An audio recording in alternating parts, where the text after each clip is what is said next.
Despite some of our hopes and dreams, technology is not a fad. It's not a members only jacket or a pair of platform shoes. It's not going away. So today's edition of WVAR Briefing is going to deal with some technology issues and talk about some apps with the chairman of the Kanawha Valley Board's Technology Committee, Sara Beavers. We're here today with Sara Beavers, who's a company trainer for Property Elite, a member of the 2018 Leadership Academy class for WVAR, and also the 2018 chair of the Kanawha Valley Board's Technology Committee, right? So we're here with Sara today. Sara, thank you for being here. Thanks for having me, Ray. And we're going to just talk about technology and apps mostly, because one of the things we want to talk about is, we can start with it. Kanawha Valley Board, around Christmas time, I think, introduced an app. They have their own app. So just tell us a little bit about the app and what it does. Okay. Yes, it's just the KVBR app. It's a way to do the MLS, but to connect with your client. So something that we see a lot of is our clients are using other apps, Zillow, Trulia, Realtor.com, and the apps are great, but they tend to send us screenshots of things that they're finding on the apps, which we're going back and going through MLS and trying to find them. Sometimes the information is not updated. So if somebody hasn't removed that app from their system, then the house may not still be available. So one of the great things that KVBR app does is it is in real time with the MLS. So if you see one on there, if it's pending, it's going to show that it's pending. It also, you can do a home assist. So you can set your clients up with the home assist, and then that way, as they're going through and doing their search, which is what they're accustomed to doing. Now, are they in the home assist? Are they saying like, I want 3 bedrooms and 2 baths, and they're setting all that up? Is that what? Yes, they can filter through it. Or if you've already filtered through Matrix or any of the other systems, then when you're sending them those, they're favoriting them as well. So you kind of are talking between the two systems, between the Matrix and the KVBR app. They are doing their own search, just like they do when they're sitting at home on Zillow, except for when they go and favorite a home, you're immediately notified that they have favorited it. And so if you're going to set up showings for that week, you can pull up your home assist and you can view all of the ones that they have favorited. You can see instantly if they're still available. You can also see the agent's information that has the listing and contact them directly from the app, where a lot of times you're finding yourself copying and pasting their email or their phone number, and you're going between 3 different systems trying to get something scheduled. If you're in the app and you hit the contact information, you can immediately text, email, or call them from the app without having to go between the different systems. So it makes it a lot quicker to set up your showings, and everything's right there under the home assist instead of having to go back and forth. So it's a consumer app as well. Yes. So they can use it to. Now, if I'm a consumer and I get on this app and I start favoriting things, and then can you just see me and give me a call and say, hey, you're not working with anybody, I can show you these properties? Or is it after they're working with somebody? It would be after you were linked. So as an agent, I would send you a link. So I can't just go download this from the Apple Store. You could. I just don't know if you would know about it without an agent telling you about it. If you just were searching home searches or a general term for apps, it could come up, but it's under KVBR, so I don't know if it would come up under a general search. But what I do is I send the text message to like my new clients, and it has a link. And once they hit that link, they'll log in, they'll set up their own username and password, and then that links them to me through the app, which is where that home assist comes in, because once they do that, it's underneath the home assist.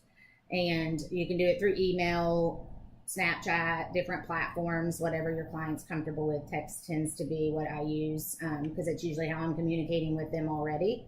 Right. So I can just send it to them that way. So it's just another way to do it outside of maybe the email portal through Matrix, because we find a lot of times that's what people are using to do their search is the apps on their phone.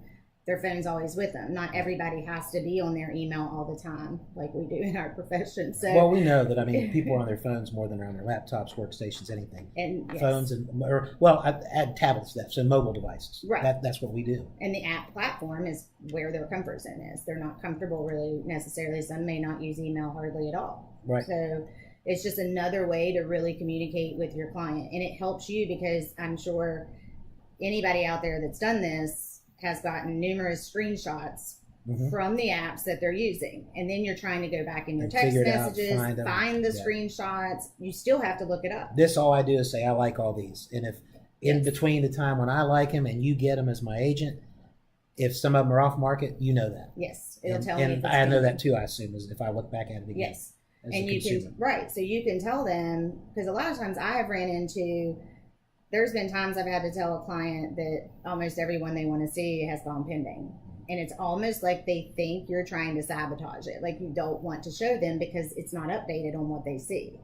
So on this one, it's in real time. So if I go back and say, we may need to go back through your favorites and kind of weed out or look at what's pending, see what's still available, it will show them that it's pending, just like what you and I would see if we were in Matrix or one of our platforms. Okay. So it makes it a lot nicer for them to be able to tell in real time. How's the usage rate been? Have you watched it? Are a lot of consumers, a lot of clients on it? I using have it? been using it quite frequently. Well, you have to. You're the chair of the committee. Yeah, well, we did the happy hour on it, and so I used it for that. Now, is that the only one you did in your happy hour? No, we actually did QuickBooks on this last happy hour. Okay. The happy hour that was in May, we did QuickBooks for the self-employed app, and it's also a online based, and that one's nice too because it connects to all your platforms. So, like if you would pull up your tablet, it's a login, Right. so you don't have to just be on your phone or on that app. It's going to work if you log into any of the devices that you use. You just pull that up on the website. But ever since doing the happy hour, I've been sending it to just about every person I have as a buyer, and they've really enjoyed it. And they go back and they're favoriting them, and then they'll text you at the same time. Did you Right. see I favorited some more, or something like that? But yeah, and you can do your notifications, so it'll alert you in real time when they favorite it. You can pick and choose what you want to be notified for. So you can I think you can do price change. I'm not positive. But you can do all filters. Now, do you get an alert like I favorite this house, and then you get the alert as my agent Yes. that says, "Oh, they just picked another one"? Yes, you can set that up in real time. So as soon as I favored it, it would immediately alert that agent if I was connected to them. And I forgot to mention, along with all your other credentials and street cred, that you also are one of our newest magazine writers. Yes, Writing the technology articles for the magazine. Yes. Let me switch gears for just a second and talk about just apps in general, because you had your happy hour, and we one of our CE classes we introduced this year is called Real Estate 2.0, and we spend a significant amount of time on real estate related and real estate focused apps, and how there are a lot of them out there to make your life easier. So you've already mentioned QuickBooks, and in particular QuickBooks Self-Employed, which is the perfect accounting system for independent contractors and realtors, and that's what it's made for. There's also, we learned, I assume it's still out there, last year at National Convention, there's a realtor discount if you buy QuickBooks Self-Employed. Yes. And use it. So I assume that's still out there. It is. Right now they're actually doing 50% off. Okay. Don't quote me exact on price. But still it's a discount. Yeah, if you do just the app or just the QuickBooks, I think the monthly was around $5.99, and then you can actually combine that with TurboTax. Mm-hmm. And if you do the combo, I think it was down to $17.99. And then even if you have an accountant that prepares your taxes, if you put it all in TurboTax, you then can send it to them. It transforms it. It's seamless. Yes. There's also, I think, I wouldn't swear to you, might know, because Mile IQ, which is another great app for realtors to help throw that mileage log away and track your mileage on your app. But I think it also, I'm not positive, but I think it will go into it will, and it will. QuickBooks as well. And it also categorizes it for you. So that's what I'm using. I just started looking into the QuickBooks to do more of a full platform for self-employed. But Mile IQ was great. If you're moving, it's recording it. Right. So a lot of it creeps me out a little bit because it knows, but it's creepy, and it's like pinning you on a map. Right.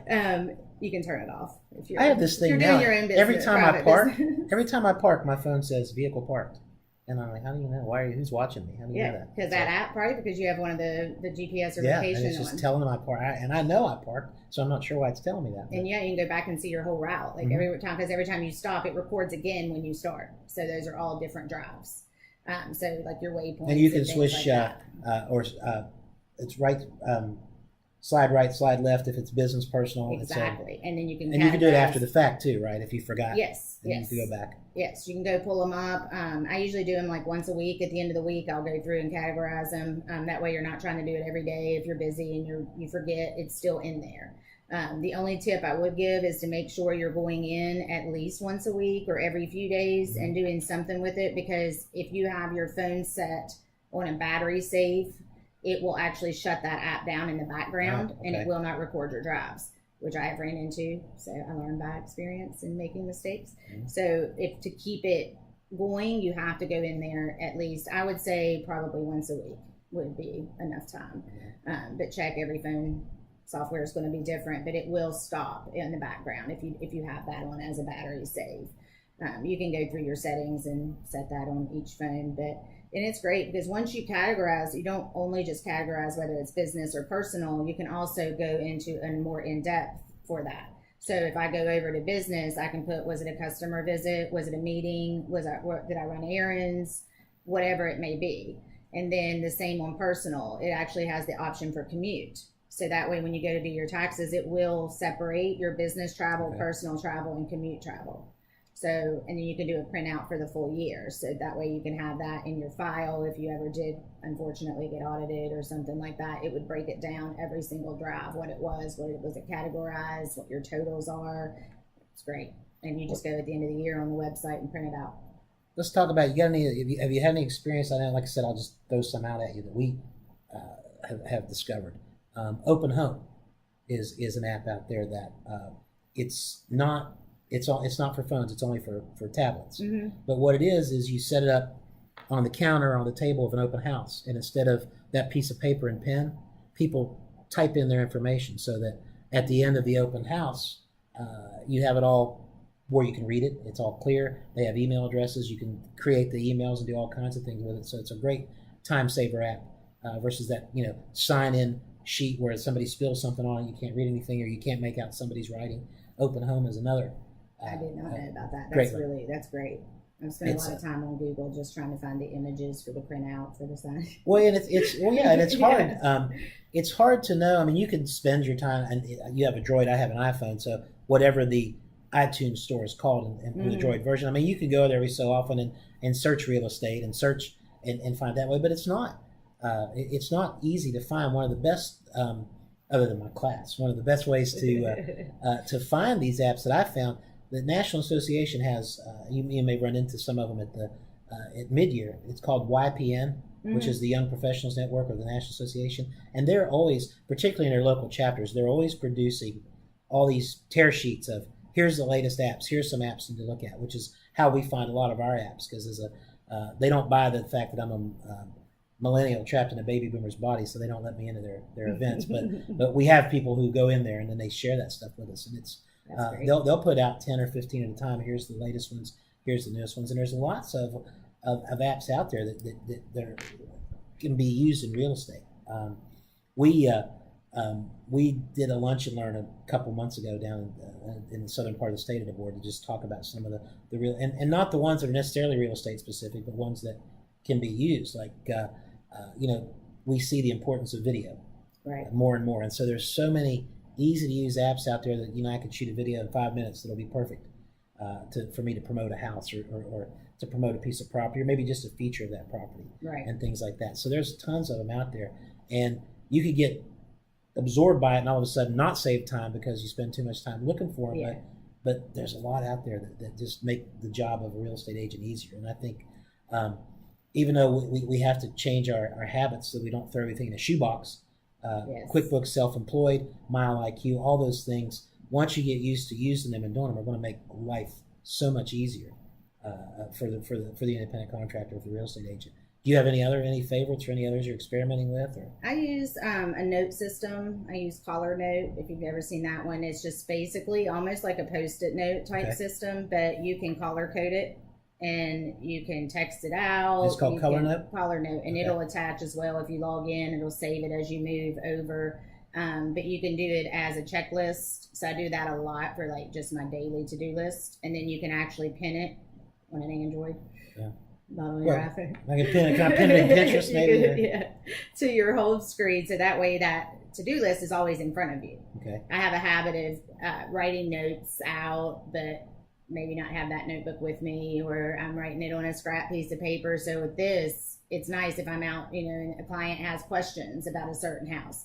I can go right directly into that note and make it a callarized system so it lists them all, and then I can pull that up so when I get home, all of those questions are right there instead of trying to write them on the paper that's with me, and then maybe that is in the car, or it's just a better way to organize like note system. I'm going to look and see if I can find it real quick. I had one. Oh, I got it. It's called Cloze, Cloze, and it's not cheap. I mean, as far as that goes, I think it's like $100 a year or something, but. I had a free week's trial, and I used it for a week, and it's almost like a virtual assistant for a real estate agent, and its uses were limited for me, but I tried it out and thought, this is really a great app, and it goes into your directory, and it puts all your clients in there, and so you can then create the things you need to do. Like I need to make sure the home inspection gets done by this day and the closing this day, and you can create all these lists, and then it pops up reminders.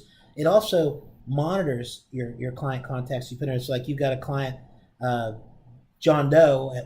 Hey Sarah, you haven't had any contact with John Doe for a couple of weeks. It might be time you need to just say hi or do whatever. So like I said, it was over $100. Not a lot over $100 a year, but I saw a lot of, not for me, but for real estate agents. I saw a lot of practical uses, and it was Cloze. Close. So that's another great one. I'm going to be putting all of these apps you're talking about in my notes. That's we'll have lunch. Exactly. So any final thoughts? Tell us what you do at your technology committee. Things that are coming up, things that are going on. Our biggest thing right now, we're still fine tuning our website for the Kanawha Valley Board's website. Just making it as user friendly as possible. We want people to come to the website. We want it to be a resource for them. So we're working on different things there with the affiliates, making it a good resource to come and be able to go to direct links to the affiliates so that you don't just see their name. We're putting them in their categories and then trying to make links to where you can go to that category. If you need an inspector, you can go directly under inspectors. And then from that, you can go directly to their website. So that's something we're working on. And we've just been ongoing with little things, something as simple as username and password and remember me. So, you'd be surprised all these little fine tunings that go into a website to make it more user friendly for people. So that's useless if it's not. If people aren't using they're not going to do it. If you have to do, I think they say more than 2 clicks to get to information, they're going to move on. So that's something that we've really been working on. And then Appy Hour was our biggest thing. We developed. Do you have any more of those year. coming up? We're trying to do it quarterly. Okay. So we haven't set an exact date yet for the next quarter, but our meeting for that will be in about a week. So we'll hopefully set another date. But we've been seeing people come, and the way I look at it is if you can come and you can take one thing away from it that you didn't know before that makes your job and life easier, then that's been successful. Absolutely. And then hopefully they'll tell somebody else that, hey, I learned this at Appy Hour. And so I've asked you, last time, I think we had a total of 10, probably half of that wasn't involved in the technology committee or the board that, was there for that part of it. But I tell them, I'm like, if you learned anything, tell somebody else and hopefully bring them with you. So it's a new thing. It's going to take a little while, but I think it's really great. I'm going to look up that one place you told me to find some more apps. Well, I'll send you the stuff I have. Yeah. I mean, I think it would be great. And it's a lot of people, technology is scary. I grew up at a time where it was growing into it, but nothing like what kids are now. I still learned typing. You still played outside. I still had the rotary, the dial phone and back. And you played outside. And I played outside, which is great. But it can be an amazing asset. Like it can have its downsides. I think people do get a little too involved in it maybe, but one of the biggest complaints that you hear in our business is communication. Right. And if you do not embrace technology, that will not improve. Absolutely. So I think that is something, the more people we can get there that can learn tools to make it easier and to kind of get past that fear of trying things, will be better for all of us in the industry.